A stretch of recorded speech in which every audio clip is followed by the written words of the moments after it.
여러분 구석을 좋아하십니까? 어떤 방이나 또 어떤 곳에 갔을 때 이렇게 구석을 좋아하시는 분이 있고 또 센터를 좋아하시는 분이 있죠. 저는 오늘 말씀을 시작하면서 이 구석과 연관된 두 가지 비슷하지만 다른 두 이미지를 여러분에게 소개해 드리려고 합니다. 먼저 지금 보여드리고 있는 이 이미지는 우리가 보편적으로 떠올리는 구석에 대한 이미지입니다.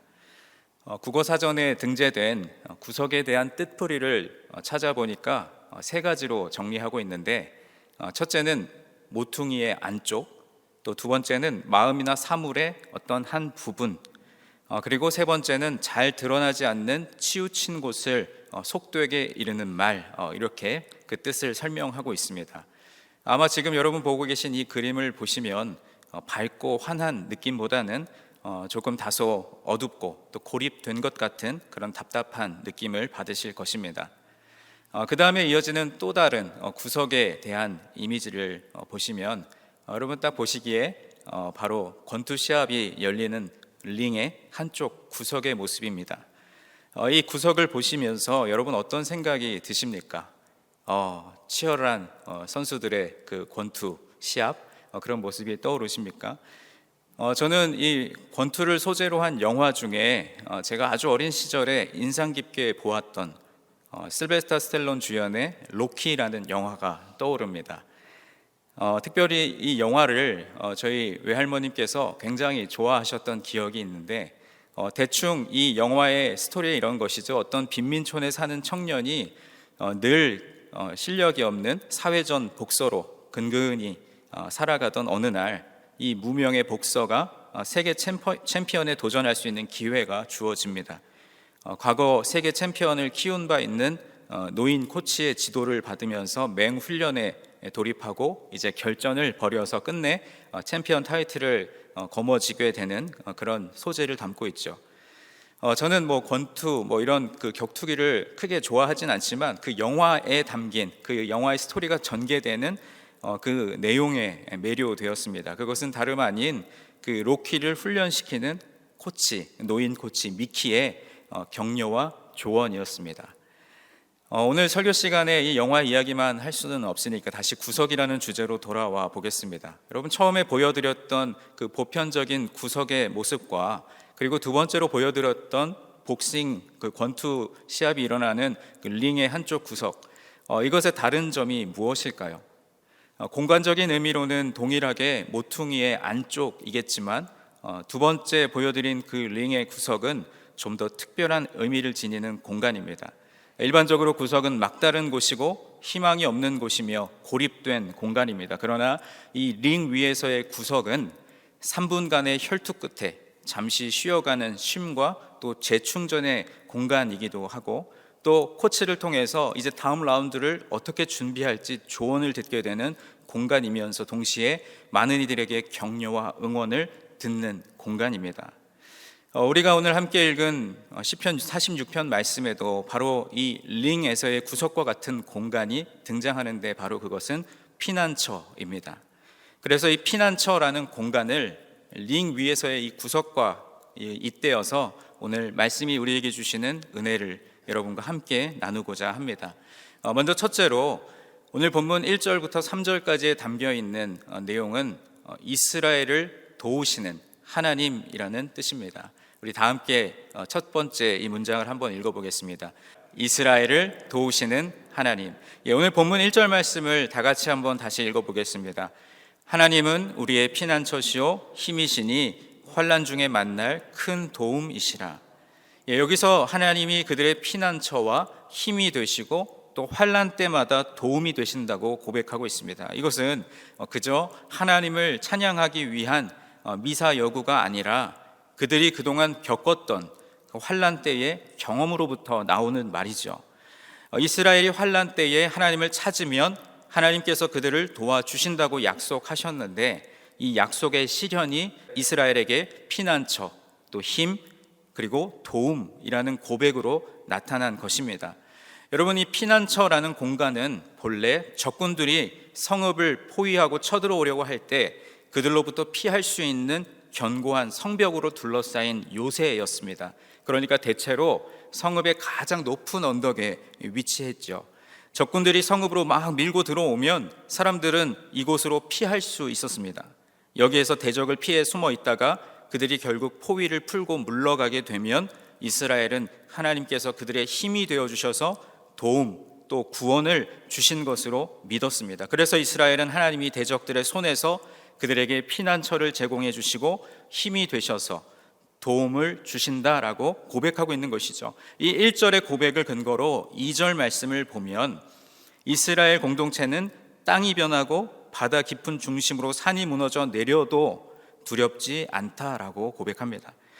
이제 여러분, 질서 있게 창조된 땅이 변하게 된다는 것은 다시 혼돈의 세계로 빠져 돌아가는 것을 의미합니다. 산들이 바다에 빠진다는 것도, 또 땅과 바다의 경계가 무너져 혼돈의 세계로 다시 돌아간다는 의미입니다. 이것은 하나님께서 태초에 창조하신 피조 세계의 질서를 세우신 그 창조가 바로 노아의 홍수로 인해서 다시 혼돈에 빠지게 되는 것과 유사한 상황이라고 볼 수 있습니다. 그러면서 이어지는 3절 말씀을 보니까 이스라엘 공동체는 이런 믿음을 기초로 그들에게 어떤 환난이 다가오더라도 두려워하지 않을 것이다 라고 자신 있게 말합니다. 바닷물이 솟아나고 뛰놀든지 그것이 넘침으로 산이 흔들릴지라도 우리는 두려워하지 아니하리로다. 아멘. 이스라엘 공동체는 물이 큰 파도 가운데 거품을 내면서 자신들에게 닥쳐올지라도, 또 심지어는 산까지도 높은 파도 가운데 흔들리며 무너지려 할지라도 전혀 두려워하지 않겠다는 고백을 하고 있는 것입니다. 이런 고백을 할 수 있는 근거는 바로 하나님께서 그들의 힘이 되셔서 피난처와 도움을 제공해 주시기 때문입니다. 주님께서 사랑하시는 여러분, 오늘 시편 46편 말씀, 또 그 중에서도 1절부터 3절까지의 말씀을 붙들면서 여러분에게 하나님은 어떠한 분이신지 한번 생각해 보셨으면 좋겠습니다. 여러분의 삶에 견디기 힘든 어려움이 닥쳐올 때 여러분의 피난처는 무엇입니까? 나의 가족, 혹은 내가 가진 것, 또는 내 인맥, 또 나의 지식, 그리고 그때마다 여러분에게 하나님의 존재는 과연 어떤 의미로 다가오십니까? 믿음이 연약한 사람들은 인생의 어려움이 찾아올 때면, 아니 하나님이 살아계신데 왜 나에게 이런 시련을 주시는가 하며 하나님을 원망하기도 합니다. 여러분은 어떠십니까?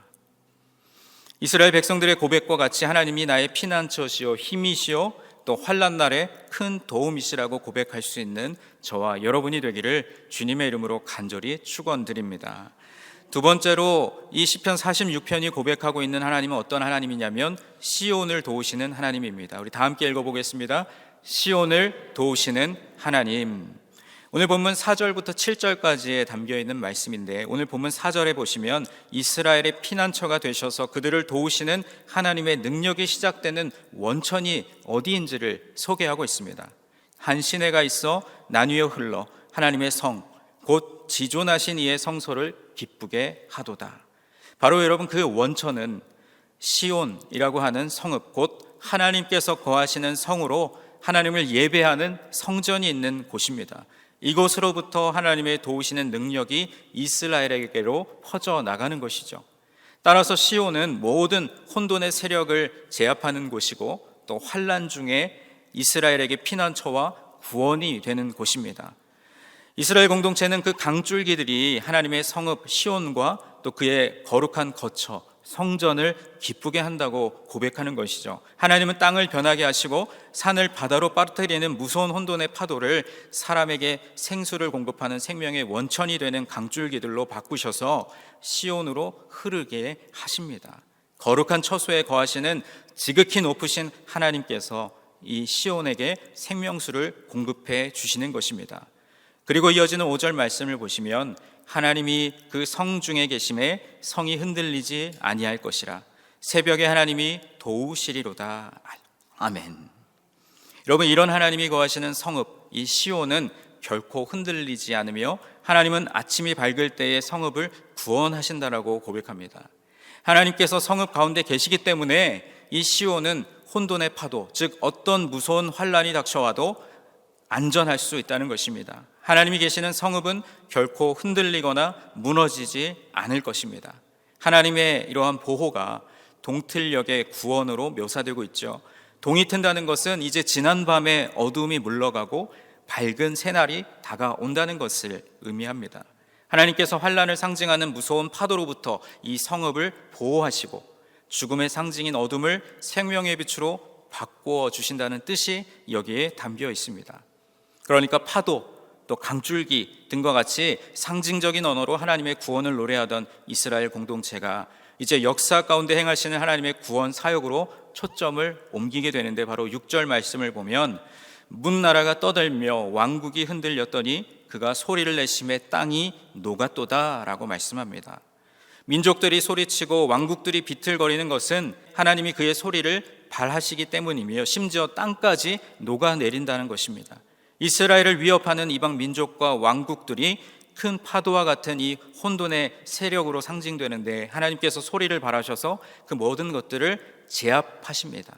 고대 근동의 폭풍의 신, 예를 들면 바알, 이런 신들은 그의 능력을 천둥 또는 번개로 나타내는데, 이 하나님의 폭풍의 신처럼 천둥 소리로 혼돈의 세력을 제압하시는 것을 나타내고 있는 것입니다. 그리고 이어지는 7절 말씀에서 이스라엘 공동체는 만군의 여호와께서 우리와 함께 하시니 야곱의 하나님은 우리의 피난처시로다 라는 후렴구로 하나님이 그들에게 피난처와 구원이 되신다는 고백을 다시 한번 요약해서 고백하고 있는 것입니다. 이스라엘과 함께 계시는 이 만군의 여호와는 이스라엘에 앞장서셔서 적군과 싸우시는 전쟁의 하나님으로 상징됩니다. 대체로 이스라엘이 전쟁에 나갈 때 하나님이 함께 싸우시는 성전, 거룩한 전쟁이라는 의미로 들고 나가는 법궤와 연결되어서 많이 사용되는 표현입니다. 그리고 야곱의 하나님이 그들에게 요새가 되시는데, 이 요새는 높은 언덕에 적군이 근접하기 어렵게 만든 도피처로 1절에서 이야기했던 피난처와 비슷한 말입니다. 여러분, 저는 이 말씀을 묵상하면서 이 팬데믹 상황 속에서 온라인 또는 오프라인으로 함께 모여서 드리는 우리의 예배, 그 예배가 생각났습니다. 우리 삶의 지극히 작은 한 부분이라도 하나님이 함께 계시고 우리의 힘과 도움이 되어 주시지만, 궁극적으로 그 힘의 원천, 그 생명의 근원이 되는 것은 바로 다름 아니라 하나님을 예배하는 이 시간, 이 자리인 줄 믿습니다. 여러분, 우리가 팬데믹을 통과하면서 그동안 괜찮은 줄로만 알았던, 또 온전한 줄로만 알았던 우리의 믿음, 우리의 신앙이 얼마나 보잘것없고 연약한 것인지를 깨닫게 되었습니다.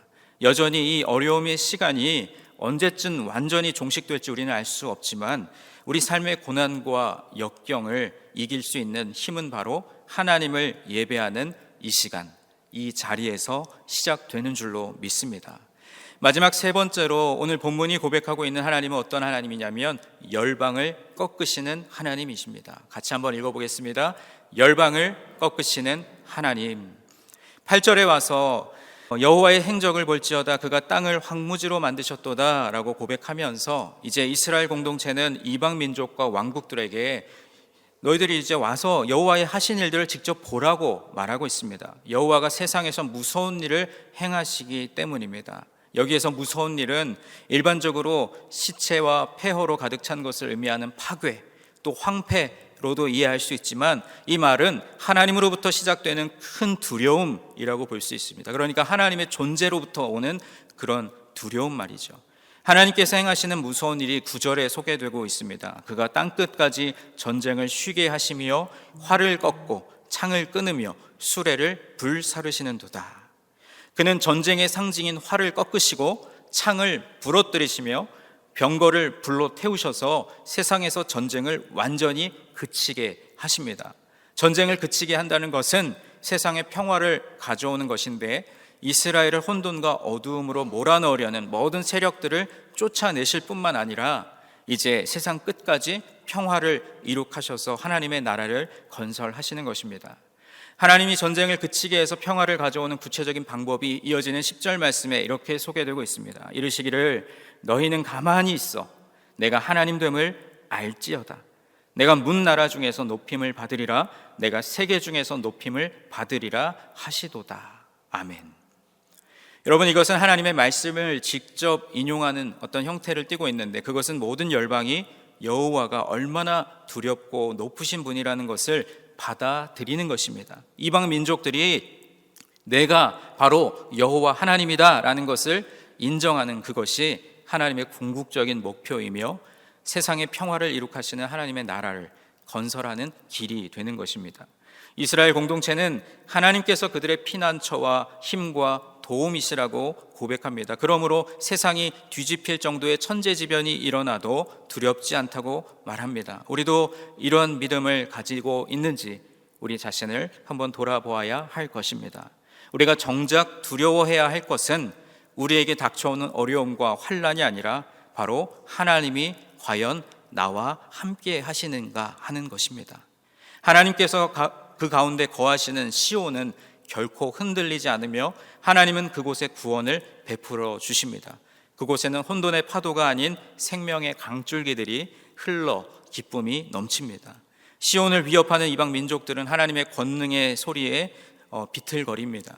또 우리 가운데 하나님이 거하시는가, 아니면 역으로 우리가 하나님을 내 중심에 모시는지 생각해 보아야 할 것입니다. 이것이 우리의 기쁨과 평안의 근원이 되기 때문입니다. 우리가 아무리 많은 것을 가졌고 내가 많은 것을 알고 할 수 있다 할지라도 하나님이 함께 하시지 않으면 우리는 손바닥 뒤집듯이 넘어질 수밖에 없는 연약한 존재라는 사실입니다. 하나님은 사람들이 두려워할 정도로 무서운 일을 행하십니다. 사람들은 이것을 보고 느껴야 하죠. 하나님이 세상에서 궁극적으로 이루시려는 것은 전쟁을 그치고 평화를 세우는 것입니다. 이것은 모든 열방이, 모든 사람들이 여호와가 하나님이시구나, 즉 유일하신 참 하나님이시며 세상을 통치하시는 왕이시라는 것을 인정할 때 이루어지는 것입니다.